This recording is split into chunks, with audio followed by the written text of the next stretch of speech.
Welcome, everybody, to another episode of Needs Some Introduction. In today's episode, we'll be previewing our next week-to-week coverage. I actually, jumping back already this early in the episode, maybe this is, the reviews have started coming in for the new Stephen King adaptation, Welcome to Derry. And in this episode, we will be talking about this year in horror. It is, as of this week, by the way, just announced that this is the most successful box office year for horror in the United States ever, even as box office in general is trending downwards here in the US. So we can talk about what that means. Honestly, it's because there's been some massive hits more than there have been a lot of quality, but there is a lot of quality. A lot of the films that have come out in this year, but more importantly in 2024, I think really banner year for horror. So as preparation for Halloween, we will be talking about some Halloween offerings. All of this is also in anticipation of the Welcome to Derry It prequel series, which is premiering on Sunday night. This is the next big HBO series, and we'll be watching it here on and off, discussing it throughout its run here on the podcast. And joining me for this conversation, by the way, I'm your host, Victor, and joining me for this conversation, as usual, and also another horror fan, is Darren. How are you there, Victor? Yeah, great to chat to you again. And I've caught up on some horror that we were talking about last week, so I can tell you about that. Yes, so that's set up for this, letting people know what is available to watch right now in different genres, subgenres of horror that you might be interested in. Just had an email conversation with Alan just this week, and he was asking me, is the substance, maybe I'll say this to you, ask you actually, Darren. He's very intrigued by our conversation about the substance, but he says he's a self-described fraidy cat. And he's like, is this too scary for him to watch? And my response was, this movie is not scary, but it is definitely gross. So take that as you will. What do you think? Is this something that a non-horror fan should dip into? Definitely. Yeah, it's not scary. Well, from a man's point of view, it's not scary. From a woman, maybe it's different, but it is very disturbing. I saw a good friend of mine posted something this week. He said, me and my wife just watched The Substance. Worst two hours of my life. Can't get that back. Terrible movie. Don't watch it. And I had to say, yep, that was my favorite movie of last year. Exactly. This is actually, to be honest, this is one of the things I really like about horror. When you think about, especially in recent times, spending, and part of this is because you don't spend a huge amount of money on horror, but I feel like people still are allowed to take chances with a horror film. And you think about these Marvel films, and they always have to have the exact same beats, and they always have to have the similar styling and visuals, and they really can't take any kind of dramatic risks because there's so much money on the line, and it's all these expectations. Maybe they do need to start taking some risks, by the way, considering like this year, the box office has been pretty weak for most of these superhero films. But when you think about horror, you can really take a big swing. And when you connect, you can make a huge amount of money. But I find that really interesting. I have had that experience where people rave about a particular horror movie, and it really wasn't for me. But I like that is even a possibility, right? That instead of having like everybody raves about some kids movie, and then I go watch it with my daughter, and I'm like, that was nice. And I'll probably never think about that movie again. But that horror movie that sometimes I really have a negative reaction to, I'll definitely think about it again, positive or negative. And I like that. It's just an experience, and that's useful in and of itself. Yeah, well, we were talking about Bring Her Back last week, Yes. and you recommended it to me, and I managed to watch most of it or half of it on the weekend, and then I couldn't watch the second half for a couple of days later, and it really was playing on my mind, and I felt very unsettled because I couldn't conclude that story. And then finally, when I did conclude it, horrible, terrible film. I really enjoyed it. And I enjoyed thinking about it, but it was very disturbing just to try to finally square the circle and finally work out and find out what happened to those characters because, Yes. Yeah, it was tough. Yes, very tough. And what an incredible performance, though, from Sally Hawkins, right? Amazing performance from Sally Hawkins. Just the fact that she's obviously set up as the evil character in the film, but by the end, you feel a bit of sympathy, a lot of sympathy Sure. for her because of Absolutely. her Yes. Right. loss. Mhm. And to give a performance like that, where you absolutely despise her, but also want her to find love, is incredible. Yeah, and that's what that film does. And yeah, it puts you through the ringer, like I mentioned. And you have to be the reason I have so many caveats around like you have to be ready for that. I know people have a very negative emotional reaction to the film. I don't think anyone denies that it's not well made because it's exceptionally well made. And the performances are so earnest. They're never campy or silly. They are really, the kids are fantastic. They give you terrific performance, very natural. Mm. It's amazing that these young directors can get such incredible performances from everybody. It's not just someone who's so seasoned, obviously. Sally Hawkins is a great actress, has been nominated for Academy Awards multiple times. But these kids barely have anything on their resume at all, and they're terrific. Well, I think the girl who is vision impaired, she Yes. is actually vision impaired in Yes. real Mhm. life. This Yeah. is her first acting performance. They literally found her at an open casting call, and her mum went, "Oh, you might be good for this What an project." And she incredible was performance she gives. amazing. An incredible performance. Yes, incredible. So if you want to see like literally awards worthy performances and filmmaking, by the way, incredible. Just the like, I don't know if you agree with this or not, Darren, but they already had some real visual poetry and like very clever visual storytelling in Talk to Me in that first film. But I felt like they were just so they had their visual language had just matured incredibly. There's so much thematically in the visuals of the film about this, like the surfaces and this of not only the emotion and what's under the surfaces, but this actual like world that they're maybe trying to bridge, this the world of the dead and living. And it's all visually told in this really sophisticated way. I was really impressed. These guys are definitely someone to watch for. Yeah, this is the Filippo brothers. I'm not sure if we said Yes. that last week. Filippo brothers who've done Talk to Me and now Bring Her Back. And I'm very much looking forward to what they're doing next. I'm not quite sure. But yeah, I had a few problems with the way it was set up and the whole demon thing and the angel thing and the whole way that she was trying to bring her back. But such a watchable film and maybe not for non-horror fans, though. Yes, this is intense. Yes, this is not a fun Yes. horror film, I'd say, unless you are very masochistic. And but this is a good segue because part of the so I wanted to start things off just last week. I was like, I don't think anything big. It's such Oh, a blind God. spot. I'm like, I don't think anything big is coming out for Halloween. And then the number one movie of the week was Black Phone 2. I'm like, oh yeah, that's coming out this week. And of course, it wasn't even on my agenda. I'd forgotten about it, to be honest. But I watched it and I was Mm, pretty disappointed. I was mm. going to actually read, but I'll just give you the thumbnail here. I was going to give you the box office report for that movie from last week off of Deadline, which is very funny, saying that the movie had like a B cinema score on its opening night, but the highest grades were women under the age of 18 and between the ages of 13 and 17 they had like very high recommendation scores. And my letterbox review, even before I had read the report, was this would be really scary if I was like a 13-year-old girl. And apparently I was exactly correct because those are the audience that was really into this Black Phone 2.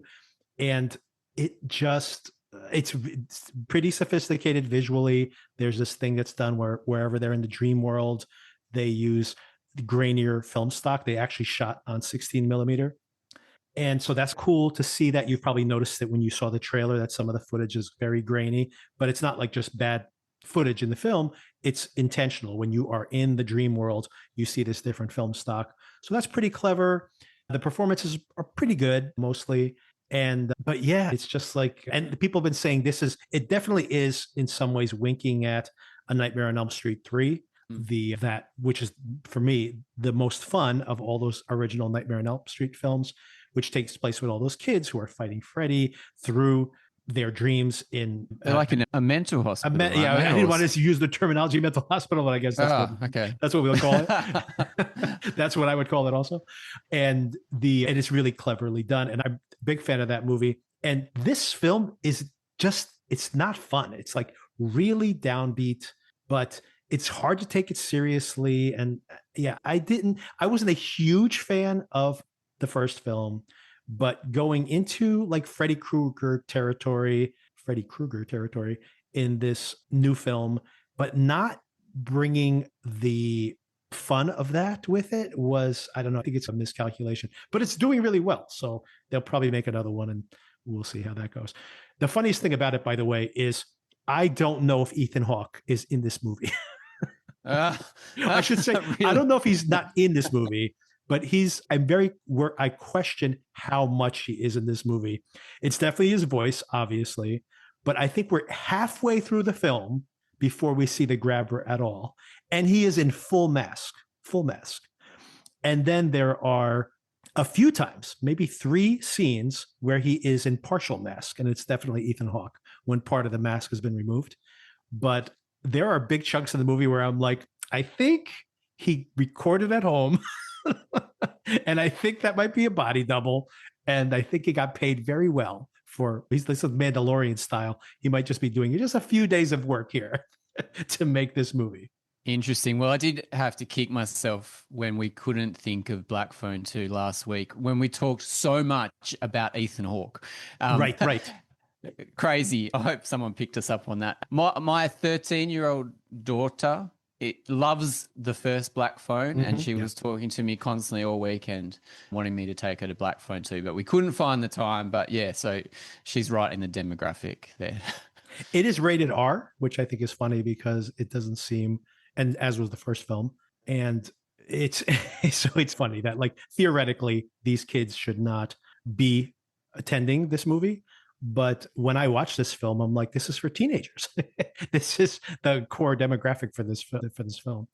So what does R mean over there? Because here it's rated MA 15 plus. So technically you have to be 15 to walk into the cinema. Is that the same over there? Because we also have R, which is 18 plus. Yes. Okay. So we don't have, well, we have 13 plus, which is, so PG-13 is what they have here, is supposed to be for 13 plus suggested. So you don't need to be with someone who's over with an adult, but it's like we suggest an adult be with you if you're under 13. And by the way, PG-13 is like the most popular. That's like the sweet spot. If something's rated G or PG, people don't even want to see it unless it's like a demographic animated movie or something that's targeting a really young demographic. So PG also, nobody puts out PG movies. You go PG-13, you could be a little bit edgy. Like all the Marvel films are PG-13. So you have violence in there and such, but it's like, it's okay if you go with someone younger, if you bring an adult, etc. And R rating in the US is supposed to be 17 or older. You must be 17 or older if you do not come with a parental or a guardian of some kind, an adult guardian. Yeah. So that's the rating system. But I do know like that, because it's more granular, that there are different, and that's the thing that's interesting about the Black Phone film. It's that for me, it really feels like it's almost like Stranger Things or something. It's pitched around there. And I think Stranger Things is an MA, but everyone in my daughter's class has all watched Stranger Things. Yes, and they're watching right. an MA rated TV show. But it's, because it does have mature content, but it's like a bunch of teenagers, right? So of course that's what they want to watch. And it's very much the same thing with the Black Phone. It's always fun watching things before you're really allowed to watch it. And that's some part of the fun of being a kid and watching films. Absolutely. Well, that's what's funny is I think about like how I'm thinking like, would I let my daughter watch this? Would I? Even when you were mentioning some of the things, you were, not that I judge it in any way. In my head, I'm just thinking, I'm just doing the thought experiment, like, oh, would this one be okay or not? Because, for example, my daughter now wants to watch Stranger Things. So we started watching it together. I need to rewatch it anyway, because it's wrapping up in a few months, or over the course of the next 2 months, I should say, because there's going to be like 3 different drops. We started watching it together. And of course, I see that MA rating, but I'm like, is this really MA? I don't know if this is really MA.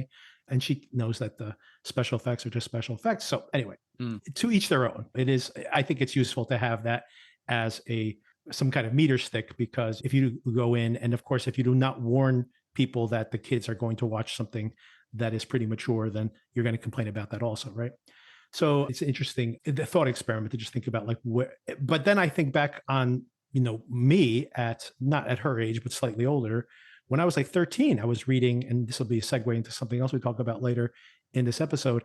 I was reading Stephen King novels. I read like It when I was 13 years old, I think, or Pet Sematary, one of those. And it was probably it actually. And so I probably read Pet Cemetery before. I probably read Pet Cemetery when I was like my daughter's age. And there is so much mature content, plus incredibly disturbing. It is like literally bring her back levels of disturbing in that book. And I was reading that when I was like, 10, 11 years old. Like it's probably completely inappropriate. But you know what? Like you said, it's the appeal of it at that age is watching stuff you're not supposed to be watching. It is. And I feel like, yeah, I enjoy watching movies with my young kids. So any questions they've got, I'm there to field them. And also just being aware of different, like you say, reading Pet Cemetery at age 10 or whatever, you're aware of content and media and you can self parcel it into how really it affects your life. I think it's part of being well learned, I think, as a child. But the things that really bother kids, you can never pick. It's always like Right. one little scene in something. It could even be a family movie. I remember it was the Skeksis in whatever that show was. That was really Dark Crystal. Dark Crystal. Those Skeksis, I could never get them out of my head, and I think that was a G or a PG film. So yeah, it's the things that you don't understand that kind of freak you out sometimes. Yeah, it's interesting. And that's the other thing too. My daughter in general doesn't really gravitate to horror. She did when she was very young. She like loved seeing The Nightmare Before Christmas and some of these other things that were even more mature for her. And at the time I would let her watch some of it because I knew what the content was already, and I would dodge the more sketchy things because she was just fascinated by it. But then when she was aware of what she was watching, like 5, 6 years old, she had absolutely no interest in watching anything that was even remotely creepy or dark. She would get freaked out by it. Just the music. Like if we were watching like Breaking Bad or something, she would hear the music, she'd have to like leave the room. So it was just, it made her tense. And now she's gravitating back into watching scary stuff. And like, for example, her friends, they like to watch like these scary YouTube channels and stuff together and freak each other out. So maybe it's just a gateway. But this is the age where you start to push your boundaries and find out how you want to get scared. And some people never get into it. I, on the other hand, have always loved being scared, and I'm always looking for good horror films. All right, so my list of 40 horror films that are available to stream right now, and we could do some rapid fire through here. So I was breaking this down to look at films that I thought were noteworthy that we probably have talked about briefly here, but finally have it out and just talk about them and make recommendations to different audience segments to it if anybody's looking for something scary to watch in the next couple of weeks. And I started putting them into categories by where you can stream them. And man, HBO, because Warner Brothers has made such a huge investment in horror, big budget horror, no less, but because they also have this contract of putting A24 content on exclusively on HBO Max, is just like the horror haven. So here's what you can watch on HBO right now. The Substance, which just premiered last week. A year after release, it's now moved from Mubi over to HBO Max. Heretic, which came out last year. I Saw the TV Glow. We've discussed Heretic here on the podcast, obviously, a couple of times, I think. And my wife just watched it with me recently, by the way. I Saw the TV Glow. Have you seen this movie? It was shot, by the way, this movie was shot in my old high school. That's cool. I haven't seen it. It's on my list. I've got it ticked. So yeah, it's worth watching, is it? It is a vibe. I did not love this film. It is like a trans allegory. That's one way to read it, definitely. The filmmaker is trans. I think that I've seen both of their films, and I think the style, the visual language is really incredible. Like the tone is incredible. I feel like the stories don't quite work yet, but I'm very curious to see what they continue to do in the future. But most important of all, to everybody who wants to check this movie out, I want to set this expectations for people. This is not a horror movie. So do not go in expecting this to be a horror movie. It is not a horror film. So I'm not sure why it gets categorized as a horror film. It has some horror iconography in it, but it is definitely not a horror film. It's really a mood piece about someone who's coming to like in a deep depression is basically what it is. And it is putting you in that headspace. And it is a really impressive tone exercise It doesn't quite work as a film for me. That's my opinion. But I know some people, and this is the thing that I've heard people say, like, this is one of the most important, quote unquote, films of the last few years. I actually don't really think it works as a film. And simultaneously, I agree with that. I think there's going to be a whole bunch of filmmakers that are going to want to be like vibe first in their filmmaking. I think we're already starting to see this. And this is like one of the pioneer films for that. So it's definitely an interesting experiment. All right. Also available on HBO, also from last year, Maxine. Have you seen the X Pearl slash Maxine trilogy? I have. Pearl, for me, is an Yes. excellent film. I love that film. I love that performance. Mm-hmm. She shot to, what's her name? Mia Goth. I forget her. Mia Goth shot to one to the top of my list in terms of actresses that give their all in performances. Love Pearl. X was okay, and Maxine, I think I fell asleep in, unfortunately. For me, I completely agree. Pearl is the best of those three. I don't know why people don't agree with that. Critics all say that X is the best. I thought X was like just this pastiche. It's a really nice style exercise again. It's a little Texas Chainsaw Massacre, a little Eaten Alive, like two Toby the Toby Hooper references in one film. It has like some interesting stuff going on there. Mia Goth gets to play two roles, which is cool as well. It's very cool what they're doing. As a film, I'm just okay. It's okay. And so I'm like, I didn't really get all the hype for that movie. And then Pearl comes along, and I thought Pearl was incredible. And because she is incredible in that movie, I totally agree. And then I have to say, I really liked Maxine more so than I think a lot of people were so disappointed by it. I liked the sleazy 80s Los Angeles noir. Like, I actually went down a rabbit hole of watching like Angel for the first time, all these like serial killer 80s movies, and the styling, that like neon, rainy street look of Los Angeles in those movies is perfectly replicated in Maxine. So for me, I really like that, but I'm like a real fan of that genre of movie. So I think that's where my affinity for it went. But I agree, Pearl is just terrific across the board. And you don't have to see, by the way, anybody out there who wants to see that movie, you don't need to see the other two films. It's like basically a standalone. Of the three, it's the most standalone. And the way the director takes styles from different decades and really infuses his film and goes full on into that style is super interesting as well. And so it'd be interesting to see if what he does next and if he uses Mia Goth, which I'm sure he will. Yeah, that Ty West, he does a lot of TV directing. I forget what he directed recently. A lot of horror that he directs on television as well. Oh, and one more thing on HBO from last year that I want to shout out, because I don't know if I've ever mentioned it to you or if you've ever mentioned it to me in passing, which is Trap. Did you see Trap? I've seen Trap multiple times. I actually really like Trap. That movie's hilarious. But I can see how people will think it's terrible and it's ridiculous. But I watched it with my youngest daughter in the cinema. We loved it, and I've watched it a couple of times since, and it holds up. And Josh Hartnett's performance, It's good. he Really knows good. it's ridiculous. Yeah. He knows it is, and he has this dumb smile on his face during this film, and it's really fun. It doesn't hold together at the end, of course, and you can pick holes in it left, right, and center. But I thought it was a really fun watch. It's fun and also terrible. And it just cracks me up that like he literally, M. Night Shyamalan, that is, literally is making a movie where he's like, I'm going to make everybody listen to my daughter. I'm going to play her a whole entire album over the course of this movie. I'm like, man, the balls on this guy are pretty amazing. And her songs are fine. They fit in the genre. They're fine. You They're know, fine. they're no better or worse than anyone else in that genre, I think. And you know what? She does not embarrass herself at all in the performer. She becomes the star of the movie at one point. It's insane. But she doesn't. She's not terrible in the performance, and good for her for doing fine. And her dad again is like, "Hey, I'm gonna make everyone listen to your music, and I'm gonna make you give a performance, even though you're not a trained actor.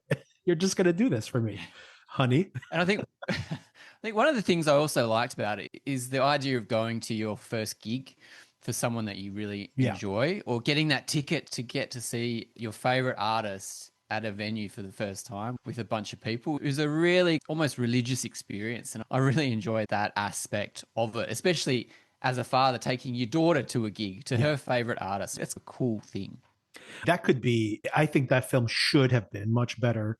It's an incredible premise, a fantastic premise. But when you think about like the logistics of it, it just it just doesn't make any sense at all. Of course. But it's a lot of fun, a lot of fun. All right, that was all from last year and available on HBO streaming now. And of course, the main reason that this year has been such a huge blockbuster box office year for horror is, speaking of HBO, and staying on topic here, those were movies from 2024. From 2025, this is Warner Brothers has had a banner year. And of course, they had the Minecraft movie, which of course made tons of money. And and of course, they're probably going to win Best Picture this year for One Battle After Another, which is turning into a decent box office success. Not huge, but for that type of film, probably good enough. But Darren, they made Sinners, which made Sinners. some $400 million, is probably going to get an Academy Award nomination for Best Picture. It's available on HBO Max right now, of course. Have we talked about Sinners here on the podcast? I feel like we've talked about it a little bit. Yeah, it's probably my top 3 films of this year. I missed it at the cinema. I don't know how, but watched it at home with the volume turned right up because it's a real music movie, and it's a fantastic film. Amazing movie, amazing. It's funny, I was just starting to put together because something cracked my top 2 movies. I just watched it this week, and I might have to wait on talking. Well, maybe I'll tease it a little bit longer, but maybe I will mention it here. But because of that, I was just trying to arrange my watch list for using Letterboxd, and I had Sinners at 3 stars. And the reason I had it at 3 stars is because Too low. I had many things I appreciated about it, but maybe because the highs were so high, and then there were things that didn't quite work for me, I was grading the movie a little harshly, because then I was looking at like other things I had in the 3-star category, and those films were like fine, but I probably have to reevaluate Sinners and bump it up, because there are moments in Sinners, and performances too, by the way. I think the bad guys. Is that who you're talking about? No, everybody's great, but I was going to say Everybody's good. Michael B. Jordan. Twins. Yes, but I think Michael B. Jordan gives terrific performance, but everybody in the cast gives truly great performances. And like you mentioned, not only the music being spectacular, there's one particular scene. Of course, everyone knows the scene I'm talking about if you've seen the movie. In the middle, that is this incredible musical, like, I don't even know what to describe it as. It's like you literally travel through time in the course of that musical sequence. And it's an incredible sequence, like one of the most amazing film sequences of the year. So all that is to say that despite the fact that parts of the story, the plot itself, once we know exactly what's happening, in case it's a spoiler for anybody, I won't say it here. But once you the meat of the plot kicks in the second half, I think it becomes all the beats are expected, is what I would say. So that I found a little bit of a letdown, but yeah, the highs are incredibly high in that film. Yeah, I got to agree. It's hard to talk about it without giving it away. Is it okay to give it away? It's been out for ages. I don't know. I still don't want to do that, but it is reminiscent of a famous director's movie from the 90s that we're getting more and more obscure with our clues. Yes, yeah, into a movie in 2 halves. But yeah, that musical moment, it brought me to tears, I think, when I watched it. I could really not believe what I was seeing, and I couldn't believe that they actually pulled it off as well as they did. It's worth seeing just for that. Yes, agreed. All right, next up, premiering, here's a perfect time to bring this up, premiering this Friday on HBO Max is Weapons. Weapons is coming out this Friday, just in time for Halloween. So speaking of people who are maybe fraidy cats, as they would say, who would you recommend this film to? Because obviously it struck a nerve. People turned out, had a big opening weekend, and then had really strong word of mouth, especially for a horror film. Sinners had even more extraordinary word of mouth, but Weapons had very strong word of mouth, especially for horror films, which is very divisive, usually, the word of mouth on different films, even successful ones. But is this movie scary? Is this movie okay for mainstream audiences? What do you think? Who do you recommend this film to? I think it's definitely okay for mainstream audiences. It's great for Julia Garner fans because that's a very easy in, and the first chapter of it is all about her. And she is fantastic, and she appears all throughout the film in other people's chapters. It just gets ludicrous towards the end, which we've talked about it a lot. And I showed it to my wife because she's a big Julia Garner fan, but she enjoyed it, but she was like, "That what the hell was that about?" At the end, I think she wasn't with it 100% of the way, but I still think it's a very entertaining movie, and it's a mystery that you can be confident in the director that he's gonna show you the origin of it. It's not just going to be up in the air, even if you don't agree with it. It all makes sense, but yeah, your mileage may vary at the end there. I think that the ending to be, I mean, I do agree that it could be divisive, but I think that surprisingly, people walked out of the theater really pumped up. It really is a pumped up final moment of the movie, although it's not really supposed to be when you think about what it's actually represented there. But it is crazy, like you mentioned, and quite a conversation starter. But if you haven't watched it, I would say that even with that, which might be a bit of a divisive ending, like Darren mentioned, it's got a great mystery.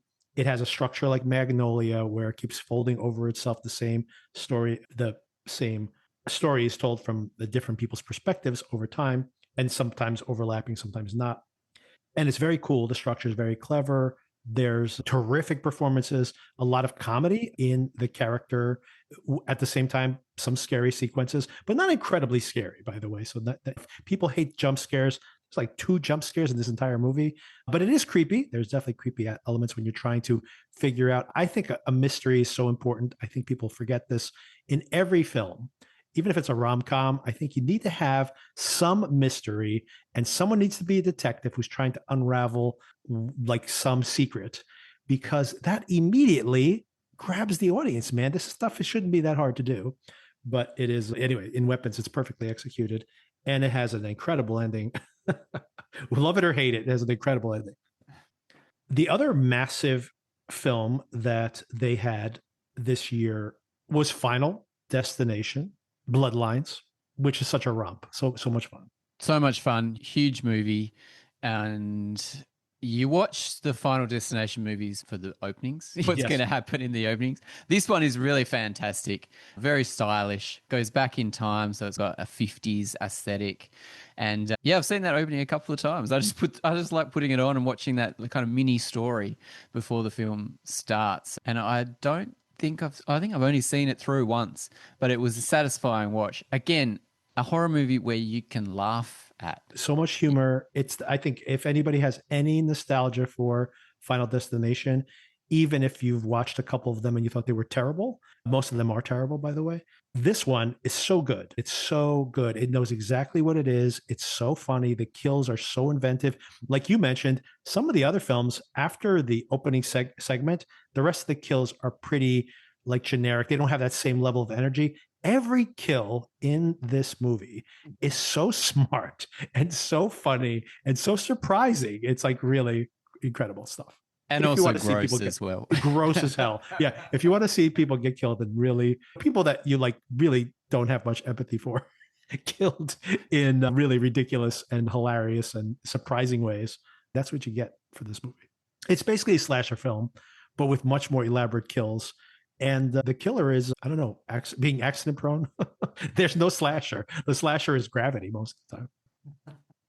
All right. But Darren, the biggest movie that Warner Brothers put out all year long was The Conjuring, this last Conjuring movie, which has made $500 million.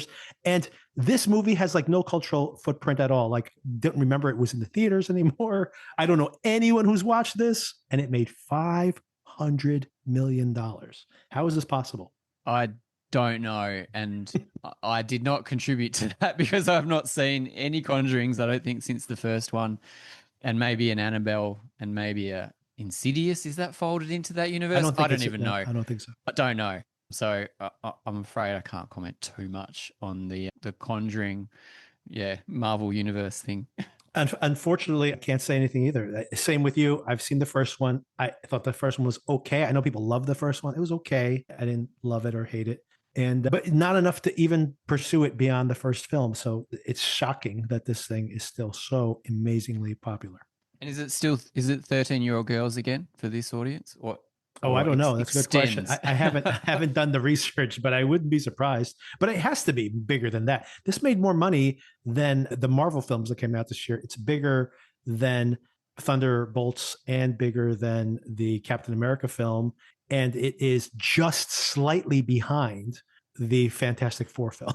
So it's like, this is the amount of money we're talking about here. So I'm like, it's got to be everybody, right? I don't know.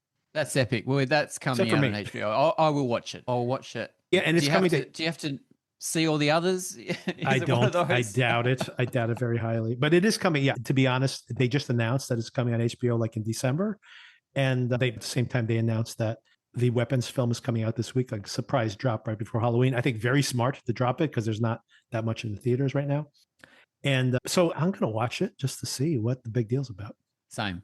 Plus, Patrick Wilson's like a neighbor of ours practically, so it's like support the guy. Oh, nice. Is James Wan still involved in it? Because I think he's a producer. He didn't direct this one. He only Okay. directed the first, I think, but he still produces. He's like involved in this whole entire universe of films. Yeah, very smart guy, has fingers in a lot of pies and directs a lot of the start of a lot of films that have gone on to have multiple sequels. So yeah, clever dude. And his wife or girlfriend wrote the Megan films, by the way. Speaking of a film that came out this year. Yeah. Amazing. All right, a couple more things to bring up on HBO Max. We haven't even finished this list yet. This is the biggest list. So, because a couple of these definitely recommend Bring Her Back, which just premiered last week or 2 weeks ago, whenever it did. Really good film, but like all those caveats, don't watch it if you're in a really bad mood. Don't watch it if you're in a really good mood either. You have to be in a very neutral mood to watch this film. You don't want to accentuate the bad mood or like bring yourself too much down from a good mood. But another big one for me, and this is actually produced by Craig Zager, the same guy who did Weapons. I think I got this name right. Companion, which I think is such a forgotten film. This is such a good movie. Very good film. I've seen it a couple of times. I enjoyed it every time. That lead actress, she's always Sophie good in Thatcher, everything. yeah. So she's great. She's great. And it's just a tight film. Probably could have tied in the themes a little bit better for me, but tight film, easy watch. I don't think it's too much for people that aren't into horror. And it's a good little twist if you don't know the setup. Oh, good call out there, by the way. If you are a fraidy cat and you're looking for something that is a little scary, but it's not a horror film, by the way. Again, this is a very different genre than what I was mentioning with I Saw the TV Glow, but this is definitely not a horror film, but it is a horror adjacent. There is some violence in it. So, but very entertaining, very funny. Again, a lot of comedy, but interesting themes and pretty well developed, like you mentioned. Terrific performances, and the less you know about the film, the better. But I think if you are not a horror fan, Companion is a really smart and fun film to watch, and gives you a little horror feel there, but not quite, without going full horror. Bit of blood. Yeah, definitely some blood. Definitely some blood. Okay, two more things. I don't know if you've seen either one of these. I've seen both of them. One is Death of a Unicorn. Have you seen this? Have not seen it, no. Okay, this is produced by Ari Aster. I have no idea how he produced this movie. It is Paul Rudd is in it. If you've seen the trailer for it and you saw anything else A24 related this year, maybe during Friendship or something, they might have advertised this. And it's not a good movie. And I do not understand. You have it's an all-star cast, and it's just barely, it's a satire on the pharmaceutical industry, that they try to take this dead unicorn and use it to make some kind of pharmaceutical out of it because there's some magical thing, and then there's like some kind of retribution that happens at the end. The trailer gives away the entire plot of the film, and if you watch the trailer, there is like not a single surprise or joke or anything that is not in the trailer when you see the movie. So I don't understand how they got these people involved in this movie, to be honest. But don't watch that one. Not that anyone even knows about this movie, but don't watch it if it happens to pop up because you see someone famous in it. All right, some other big films that came out this year. First of all, did you see, this is not a big movie, by the way, but did you see Presence? Did you ever get into watching that?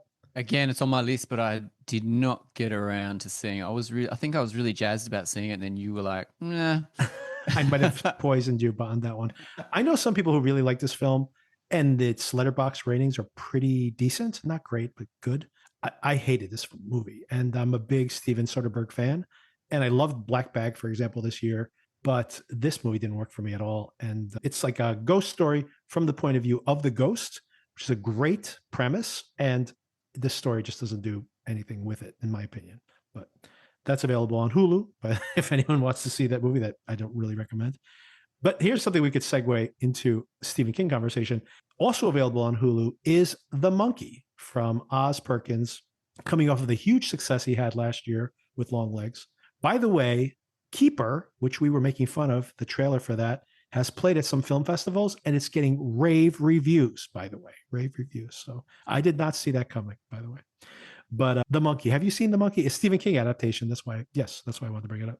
Yeah, I'm still struggling with Oz Perkins' style. I've seen bits of The Monkey. I put it on, I watch a scene, and I'm like, oh, yeah, it looks cool, but it just never makes me want to watch the whole thing. I don't know what it is with me and Oz, but we're not getting on yet.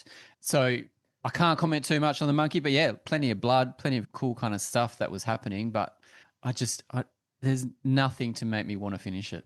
I liked the problem with The Monkey at the time. I gave it a pretty high, I think I gave it 3 stars on my letterbox, and I liked it because I was like, well, we haven't had a Final Destination movie in a while. And that was the appeal, that it's basically Final Destination. People like run into the monkey and then they die in terrible ways. And it's also very comedic, which is a change of pace for Perkins, who has this very oppressive style normally. And I was like, well, I enjoyed that as a Final Destination movie. And then a couple months later, we get Final Destination and like, well, that's a much better version of a Final Destination movie. So maybe we didn't need the monkey after all. It reminded me a little bit of Wes Anderson type things. Some The of that. characters are very quirky and the kind of camera setups are very straight on. So yeah, and Wes Anderson movies hold me a little bit at a distance as well. So yeah, maybe The Monkey's not for me, but maybe I'll give it another go.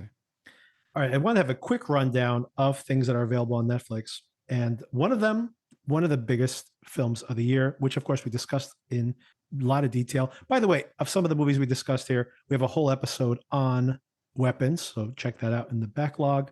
And we also have an episode on this particular movie, which I'm bringing up, which is 28 Years Later.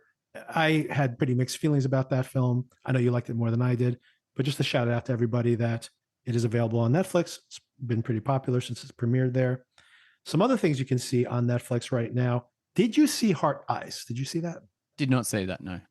So this is like a rom-com and slasher film. And I think it does a pretty good job. I've always wanted to write a screenplay that is a rom-com and a slasher film. And I thought this wasn't the best version of it, but it's pretty good. And it doesn't skimp on either one of those things. So I thought it was pretty good. If that sounds interesting, check it out. Did you see the I Know What You Did Last Summer reboot? I have not seen it, but if it's on, if it appears on a little tile and I see it, I'll probably click on it. I think it's on Netflix right now, Darren. Or if it pops up, I reckon I'll click on it because I don't know. I just think of Jennifer Love Hewitt from the 90s, right? Yeah, and she's in this one too. And I have not seen it, but I just want to let everybody know that it's available out there. So just in time for Halloween. Oh, there's another actor in it that I enjoy. She's on The Studio. I don't know her name, but I think she's in it as well. And she's great as like Seth Rogen's assistant on The Studio. So maybe I'll see it just to see her performance. Oh, Chase Sue Wonders, right? Is that the one? That's it. Yeah. Yep. I didn't even know she was in there, but yes, she is. So is Tyreek Withers, who's also in Him, which I will talk about in just a moment. Okay, but the reason I wanted to circle back to Netflix is because this is a movie that did not come out this year. This is a movie that came out around Halloween last year. Again, not a horror film, but came around Halloween last year, and nobody saw this. It didn't even pop up on those Netflix streamers. It just got lost in the shuffle somehow. It did not get a theatrical release. So I want to bring it up because I really highly recommend this film. Definitely check this out if you want something that, again, is horror adjacent. Definitely not horror, definitely not scary, but so much fun. And this movie is called It's What's Inside. And I think everyone should watch this movie. This is one of the better movies I've seen this year, I think. I feel like I heard you and your sister talk about it on the pod, and I was very interested in it. And after watching it, it is such a great idea. It should spawn sequels. I'm not sure if it's going to happen. Right. And it's so fun. And yeah, it turns into a bit of is it a slasher movie? I can't quite understand, but just the premise is so good that I was right on board. Yeah, it's almost a spoiler to even explain the premise, but let's just say that people show up at a class reunion, and there's some guy who has a new invention. He's a very, and tells everybody, hey, let's play this game. And you have to try to guess who the other person is. And this invention, I'm going to spoil it here because it's the only way to get people to watch this, is that it will actually, you can swap your personality into another person's body. How does it actually work? Would this even work? Of course it doesn't, right? But it's such a blast of seeing these people with all the animosities they have and suddenly getting to role play as somebody else, getting to find out some piece of information they've never been privy to, trying to guess who the other person is. And there's also a mystery unraveling as to what actually happened, to how this device got there in the first place, and all these other things that are happening. So it's got twists in it. It is so much fun, so funny. And like, yeah, I agree. Like, they should definitely make sequels to this. If this thing, I'm pretty sure Netflix spent a lot of money on this when they picked it up from a film festival. And I'm pretty sure that they thought they had a hit on their hands. Maybe they just marketed it badly or targeted it to the wrong audience. But I think if this had taken off, they definitely would want to make more of these. It is like, maybe I'll just start the reclamation process now, that maybe that if people just keep watching it over time, that it will get that sequel sometime in the future. And it's such a fun idea being with a group of friends being swapped into their bodies, and you're not quite sure whose body you're going to be in and if you're going to be male or female. But not only that, they're getting on it. They're doing drugs. They're getting drunk on a big kind of reunion night. And then this is happening on top of that. So it's like some crazy acid trip where you're in your best friend's body or partner's body or person that you're not really getting on with yet's body, and you've got to navigate the night while being on other substances. Yeah, it's cool. Yeah, it's such a fun movie. All right, on Shudder, a couple of things. One is that Good Boy, the horror movie from the point of view of a dog, which I was just talking about a couple of weeks ago, or maybe just last week. Really good film if you like that premise. The dog performance is terrific. But the film itself is really well made. It is from the point of view of the dog. The camera is in shot at the eye level of the dog, sees what the dog sees. It puts you in the point of view of the dog. Like, it's his emotional experience, which is unique and very well done and really beautifully shot, and a lot of suspense. Not tons of. This is another film that probably, if you're don't really like intense horror, this is a good fit because it's not that terrifying at all. But of course, you can be sensitive to dogs in peril. But in general, this is probably a pretty easy watch for people. But I think it's really well made and really solid. And it's going to be available to watch at home this weekend. I think it's to rent. It might be on Shudder at the same time, or maybe Shudder is delayed a little bit. But if you do have Shudder, check to see if it's there. And definitely it'll be available as a rental. Another film that is available on Shudder right now, which I thought was really good, and it's from an Australian filmmaker, by the way, is Dangerous Animals. Have you seen this film? I have seen Dangerous Animals. I have, yes. What'd you think?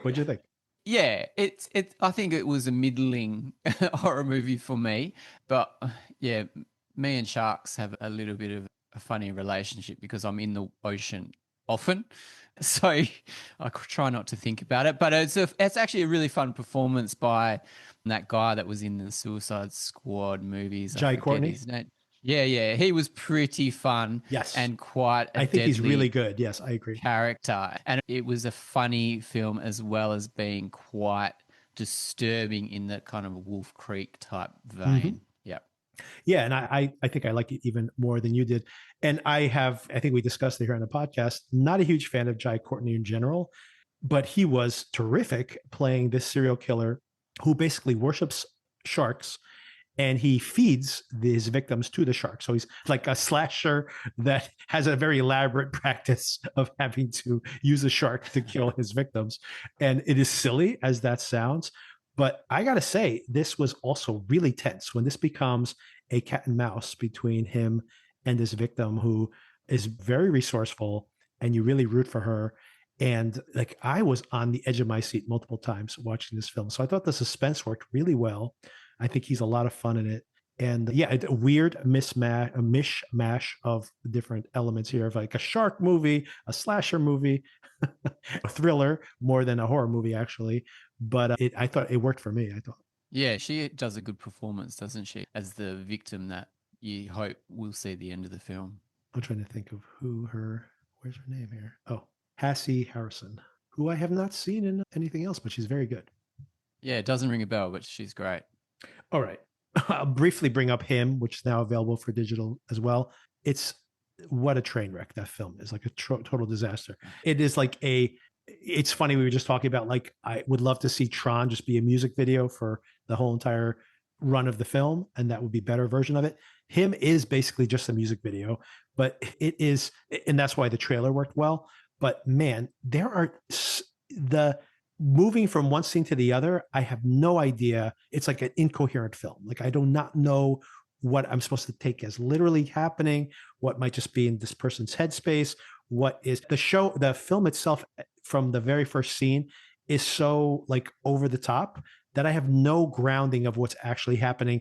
And sometimes when they just go from one scene to another and it seems like I'm in another movie all of a sudden, I'm like, is that intentional or did they miss a scene here? Like, I do not know what's happening in that film. It's a true train wreck. That's a real shame because putting Jordan Peele's name on a poster, you expect a certain level of quality, even as a producer. So, yeah, that's sad to hear. Yeah, it's unfortunate, but it is out there, and the possibly better things for this filmmaker in the future. The visuals are really impressive, but it is like a disaster. It's like it's incoherent, like an incoherent film. Again, if I see the tile, I'm going to click on it. See if it pops up on Netflix. I think a lot of people will probably watch it just out of curiosity. All right. I think that was most of what I wanted to address. I do have a bunch. I had more, but I'm going to cut around that and open up the floor to you a little bit. Anything you have watched recently doesn't have to be just 2024, 2025, just anything else you wanted to shout out in for people to catch up on during this Halloween season. Well, I've got one film which I watched last year. It's called Mads. It's a French Yes. film. It's a one-shot film. Yeah. So, and I think it's a genuine one-shot film. I don't think there's any hidden cuts or anything. So it's fascinating to watch this journey through 90 minutes. It starts as the sun is setting and goes into the night. Again, I don't want to give away the premise, but I watched it and I was fascinated by it. And I haven't heard of it since. So I don't know where it's streaming. I don't know how you can watch it. But yeah, it follows a group of people, or like one guy, and then it transfers onto one girl. And okay, I'll give away a little bit. It's a little bit of like a 28 Days Later type. I don't want to say zombie movie, but it's so good to see a one-shot film that's handled very intelligently and it's not just a gimmick. So that's a film that I watched last year around Halloween season and have never heard of it since. That is a good shout out, by the way. Yes, that came out right around now. It is on Shudder. A lot of these films that are like Right, not okay. have disappeared into the ether are on Shudder or AMC Plus if you have AMC Plus here in the United States. But which they own Shudder, by the way, for people who don't know. So yeah, it is a Shudder film. So that's part of the reason why it just doesn't pop up on streamers. However, do check Hulu because a couple of films that were Shudder originals are now available on Shudder that I do also recommend. And something that I know you liked as well, Darren, was In a Violent Nature, which is now available on Hulu, a Shudder original, and also Azrael. Did you see Azrael with I Samara didn't. Weaving? S- no, I didn't see it as real, but I did see In a Violent Nature, and that was also a very interesting film. These films like Mads and In a Violent Nature, they're not. Maybe they appear in like low down in your best of the year or myself, but they're very interesting to see, and they put a different spin on a traditional horror film. Yeah, and that's another good shout out there as well. If you're looking for something more experimental, maybe all three of those we can actually say, and that's something that I really compliment Shudder for. Dangerous Animals, even though it is a Shudder original, but it's more conventional. It's definitely more mainstream.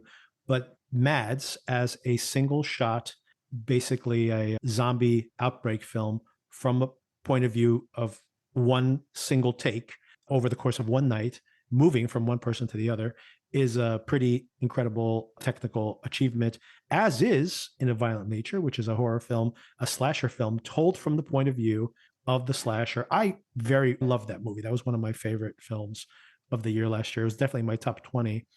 And I thought that was really smart. And as a fan of slasher films, I love that they told you the mythology of the character in his interactions. Like he would like just be on the purview of a campfire and you hear them telling his backstory. And so it's as if those characters are in the traditional slasher film and he's just wandering from one place to the other, intersecting the story, but like as like an extra stage left and then comes in just to hack everybody up and then moves on to the next target. So it truly is a really interesting experiment that worked really well for me. I think there's a point to it by the time you get to the end of the film. Yeah, I'm going to watch that again. I still think about him just walking through the Yeah. forest and you're just behind him, just following it. And you feel like what he would feel, the kind of calm and just searching for your next victim. And the funniest thing about it is, on the one hand, I've heard people say like this movie is so boring, and because it's like ASMR slasher film, and it is very like this beautiful, the shots of this floating camera following the killer through the forest as it's like working his way towards his next target, sometimes taking long periods of time to get to the next location, as you would expect, given that just what happens in horror films in general. But then the kills come, and these kills are crazy. This one kill in this, which I'm not going to outline here, is one of the most insane kills I've ever seen in any movie. And speaking once again about these kind of experimental, low budget horror films, the Samara Weaving film I mentioned, Azrael, which I think is also very interesting, has no dialogue. It takes place in this post apocalyptic future.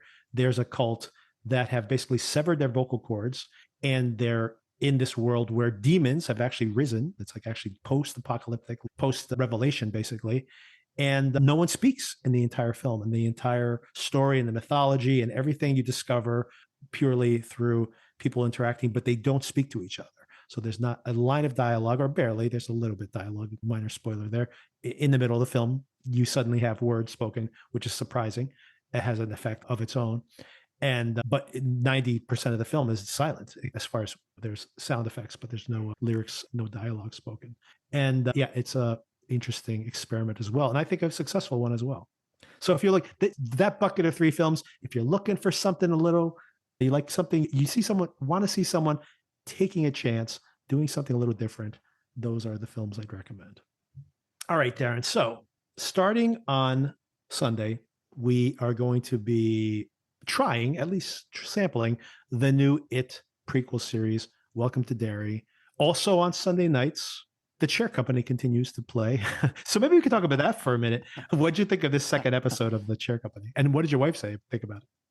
Yeah, we both watched it. Still very interested in the mystery. Maybe it wasn't as strong as the first episode, but cliffhanger though. Cliffhanger at the end of that one. Oh god, the cliffhanger. Come on.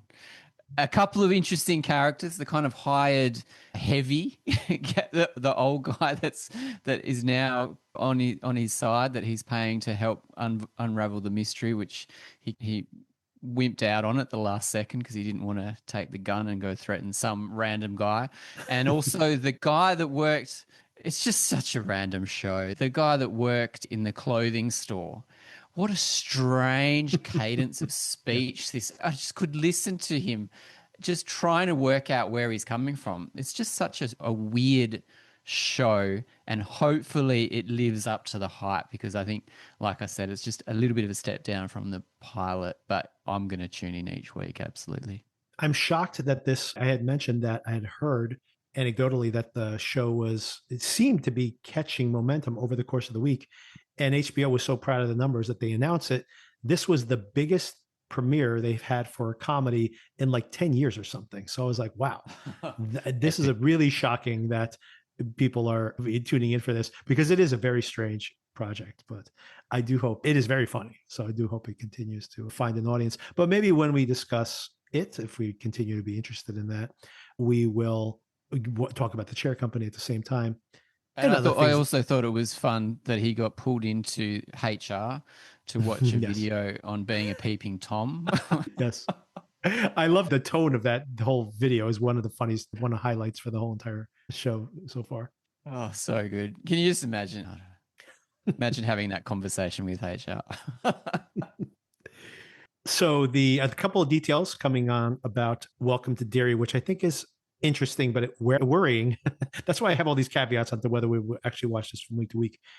It is set in the 80s. As you started to discuss last week, how are they going to do this with like the 28-year window for the It character? It starts in the 80s and it also folds backwards to like around 1960 or the early 60s, something like that. So, which makes sense from the mathematical point of view, but then I think they are now bumping into in this 80s to the story that is in the movies. So if it's all in the same universe, like are these characters going to run into each other? I'm a little wary that they're trying to be a little too clever here. That does sound cool, doesn't it? So are they going to have the same actors playing these characters that they've already had I think those in kids have the aged last up now, couple of... right? So I think it's going to They've aged up, yeah, for sure. So you had quite a few big name actors in that It Chapter 2, didn't you? Yeah, but well, those I don't think this story is going to advance all the way to that time frame. But if this is all in the shared universe, then these people in the 1980s storyline in the Welcome to Derry would be there. Oh, look, I'm already confused. I am too. I am too. So hopefully it can explain it to us better than we can think about it. But yeah, okay, that does sound a bit odd. But yeah, like I said last week, you have to have that 28-year gap or whatever Right, it is when right. Pennywise is only there for a little bit until he feeds and then he goes dormant for a while. I'm seeing this everywhere, so I'm thinking this is going to be a big show. I think hopefully it's going to be a good show, a quality show. But yeah, everybody's going to watch it, aren't they? So what's going on with Stephen King? We can have that as a springboarding. About a year ago, we had the Salem's Lot movie on HBO Max. I didn't recommend that one. Everybody noticed. I didn't mention that one. That's a terrible film based on a really good book, by the way. And then that began this series in the past of the year. Beyond that, we had that, of course. We had The Monkey, the Oz Perkins film earlier this year. There was an adaptation of The Institute, a TV series earlier this year. We have this Welcome to Derry film. We had Life of Chuck, which came out this summer. I don't know if you ever caught up on that one. I didn't. Not a horror film, by the way. And of course we have Long Running Walk Man. and The Long Walk and and the Long Walk. The Long Walk, by the way, I wanted to bring that up. The Long Walk is available to rent right now. So anybody who missed it, definitely worth watching. So what is going on with all these Stephen King adaptations? Oh, and of course, The Running Man in about 2 weeks. So quite a year of Stephen King adaptations. There's always Stephen King adaptations going on, but I don't think we've ever had 5 in a year since maybe like the early 80s. We have not seen this kind of volume of adaptations. That's insane, isn't it? That's the quest for legacy IP, I guess. Speaking of that, I wanted to do a rundown here, maybe to wrap up the episode here, to talk about the best Stephen King adaptations. And I'm just putting them in the order of that Letterboxd has. But I think this is pretty canonical, but it's pretty amazing. You have such incredible highs and then a big drop off pretty quickly there. There's well over 100, 150 more even adaptations in Letterboxd, and there's probably a lot more that they don't include, like a lot of the TV adaptations. But we kick things off with Shawshank Redemption. Is that number 1 or number 5? Number 1. It's number 1. Number 1. Okay. Then we have the Green. Argue with. Yeah. Then we have the Green Mile, which okay, I I'm don't. going to argue against that one. It's good, but I don't put it in that upper tier. Then we have The Shining, our first horror film, by the way, of the 3. Brilliant. Kubrick. It's also funny how many really prestigious. We have Frank Darabont doing Shawshank Redemption and The Green Mile. Then you have Kubrick doing The Shining. Like a lot of prestigious directors have adopted Stephen King works. Stand By Me is number 4. Mm-hmm. Okay. Another great one. Rob Reiner. And of course, number 5, also Rob Reiner, Misery, another great film. Great film, great book. Yes, great book. Carrie is missing from that top 5, which is probably my favorite Stephen King film by Brian De Palma. She's coming. So at number 6, we have you ever seen 11/22/63? This is J.J. Abrams produced an adaptation of this book. It was with James Franco. Did you ever see this? It's about 7 years ago. Yeah, no, I haven't. It's pretty good. I wouldn't put it all the way up here, but it's pretty good. And it's someone who can travel back in time from current state and has the opportunity to prevent the assassination of Kennedy. So That's right. Yep. it's okay, but it's very highly rated by fans. Number 7 is Carrie. There she is, Carrie. Brian De Palma, of course, another great filmmaker. And one of the best jump scares in the history of cinema at the end of that such film. a classic for sure. Next is Dolores Claiborne. This is now a drop down. Like all those films, including Carrie, by the way, are like very high up there. And then we drop down to Dolores Claiborne, which is still highly rated, just a step down in the rankings here. I remember when Dolores Claiborne came out, I had no interest in seeing it, even though I had been a huge fan of Misery. And I'm like, it's got Kathy Bates in it, but it's not a horror film. It's got Jennifer Jason Leigh in it as her daughter, and the kind of uncovering this thing that happened in the past, more of a mystery. And so I didn't see this in theaters, and it was a big surprising flop because of the talent involved. And then I eventually caught up with it, but it's very highly rated. I agree. This is actually a really good movie. I just, at the time, being like a, whatever, was 20 something year old man, whatever I was at the time, I'm like, I'm not going to go see that movie with all those women in it. And then I watched it on cable and I was like, that was really good. I should have seen that earlier. Okay, next up is Life of Chuck, which just came out this year. This is a very uneven film, but the middle of this film has an incredible sequence as well. I think if this movie works emotionally, even though structurally it doesn't quite work, but if this thing works for you at an emotional level, you're going to love this film, which is really why I think people are connecting with it. Have you had a chance to see this yet? No. I haven't seen this yet. No. It'll be available to stream, I'm sure, soon. Maybe we'll discuss it more when you get a chance to see it. Next up is The Long Walk, which came out this year also. Mm-hmm. Solid, big solid film. Next up is The Outsider. Did you see The Outsider on HBO? I think I saw the first episode. Yeah, very spooky, very slow and atmospheric. Yeah, with Ben Mendelsohn, is that right? Ben Mendelsohn's in it, yeah. And Jason Bateman is one of the producers. I think he's in it, and he also directed the first 2 episodes, I think. It's good. It's from David Chase is one of the producers there, and Richard Price as a writer too. Next up, speaking of these prestigious directors, next up is The Dead Zone, made by David Cronenberg. Have you ever seen this? I think I'm missing this one in my David Cronenberg archive, so I'm going to have to catch up on that. Oh, wow. Christopher Walken giving an incredible performance. You got to see this one right away. This is like one of Christopher Walken's best performances. And you got a little Cronenberg going on there. This is a really good one. Next one, another one I really liked as well. These films came out, I think, the same year. Christine, my brain, too late for me. That's John Carpenter. John Carpenter, yes. John Carpenter directing Christine. Have you seen that? I remember this fondly from my childhood, although I don't think I've revisited since I was about 10 years old. I love this film. I think it's really good. And I love all the John Carpenter music and the vibes there for sure. And I just love that. I just remember that scene all the time when the car gets all beat up and the guy just shows up at the garage and he's like, show me. The car like fixes itself in front of him is really cool. This like romance he has with this car. Next up is It, Part 1. So that could be a good circling back to your expectations for this series. Definitely the best of the 2 films, right? Do you like the It movie better than the original miniseries? Another thing that I watched when I was, 12 or 13, I really loved the miniseries. So I was really stoked to see it remade. And I didn't mind the first chapter, to be honest, of this one. The second chapter, no good.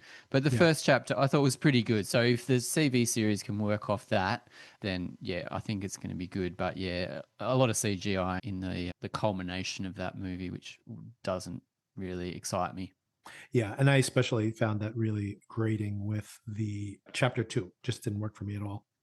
By the way, on HBO right now, you can watch It Chapter 1, It Chapter 2. You can watch the original It miniseries. You can watch the terrible Salem's Lot movie from last year. You can watch the original Salem's Lot movie, the Tobe Hooper version from the 1970s, which at the time when I saw that as a kid, I was very young when I saw that. It was like one of those miniseries events. And this is like in the 70s, I think 79 or something. So I was way too young to be watching that. But I remember that, like the vampire in it so vividly. And there's a scene where there's someone floating outside the window. And I remember reading that in the book also. And it was so disturbing to me as a kid. And the funny thing about it was it terrified me in seeing the TV version of it. When I read the book a little bit, when I was a little bit older, the book is the Salem's Lot is a really scary book, and so much scarier than the miniseries. So I'm like, wow, this is like another example of this. Is I remember seeing Pet Cemetery in the movie theaters, had already read it, and really incredibly disturbing book. And then I saw the movie, and my friends were like, "That was so scary," and I'm like, "That wasn't scary at all. That was ridiculous." So it spoiled it for me reading the book before I saw the movie. Did you ever see that original Pet Cemetery movie?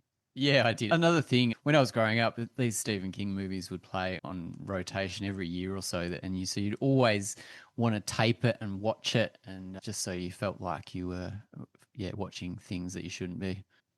Anything you want to shout out there that we might have skipped? I'll just throw a couple out there that in case you want to jump on any of these. Dr. Sleep, 1408, The Running Man, anything specifically? Love The Running Man. Yeah, I was writing to Arnie as a kid as well. So yeah, fond memories of The Running Man, and really looking forward to the new one. Edgar Wright directing, should look incredible. Hopefully it lives up to the hype. Yep. And the only other one that, sorry, go on. No, go ahead. The only other movie I was going to shout out was The Lawnmower Man, which I remember. I feel like this was a VHS that was at my grandma's house. So every time I was there, I'd watch this thing, The Lawnmower Man, which I just found out has nothing to do with absolutely the Stephen King short story, The Lawnmower Man. They just used the name. Yep. But it's a little bit of a cult hit. And I just, in researching this film just before this podcast, I found out that it's one of David Koresh's favorite movies that he used to watch every day. You're in good company there, apparently. Oh my God. So terrible film, which I watched way too many times. Yes, I saw that in theaters. It has absolutely nothing to do. I remember at the time too, everybody's just like, this is like early CGI, and it looks absolutely terrible. Even then, it looked absolutely terrible. It was a hit. It made a decent amount of money. Pierce Brosnan is in it. But yeah, it has nothing to do with the book at all. The story is like 2 pages long, and it has nothing to do with computers. It's nothing. The Lawnmower Man, it's literally a guy who follows the lawnmower around. Like this guy shows up to mow the lawn, and he follows the lawnmower around completely naked, and he's like eating whatever comes out of the lawnmower. And that's like the whole entire story. And then it gets really weird, even weirder than what I just described. And they took that into like this sci-fi. It has nothing to do with the original story at all. I guess someone just had like the rights to it, and they just used the title. Like The Lawnmower Man would have anything to do with computers anyway. Like it's really like they literally took a completely unrelated title and they stuck Stephen King's Lawnmower Man on it to sell it, because at the time Stephen King still had, if you open a Stephen King film around Halloween, it did pretty good. So. And they put his name on it, and as soon as he found out the movie was already made and was already being promoted in cinemas, and he was like, "No." And I think they were getting fined $10,000 a day until they finally took his name off it. It's hilarious. And then they even made it, the movie was a big enough hit where they had like these at the time there was this whole subgenre of films that weren't big enough to make sequels in theaters, but you would make these like straight to video knockoffs or sequels, oftentimes very tenuously related to anything similar to that in the first place, of just taking another script you had and sticking a name on it that sounded like a sequel to something else. And you have these like cheap, and they made a few of them. Like it's pretty crazy. Not as many as the Children of the Corn films, though, by the way. There's been like 9 or 10 of those at least. And they're all bad, including the original. There's so many. All right. We'll see next week or starting Sunday whether this will be the Welcome to Derry is going to go into the plus or minus category as far as Stephen King adaptations. I have a feeling it's going to be a very prestigious and well-produced series, but we'll see how solid that is.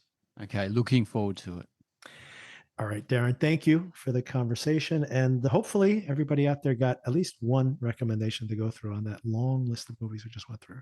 Cheers, Victor. Yeah, a lot. We covered a lot, but I've got one, and that's The Dead Zone. That's my takeaway from today. So yeah, if everyone just gets one, just get one. That's right. That you haven't seen, then that's a success. Exactly. All right. Thanks again, Darren. Thanks, mate.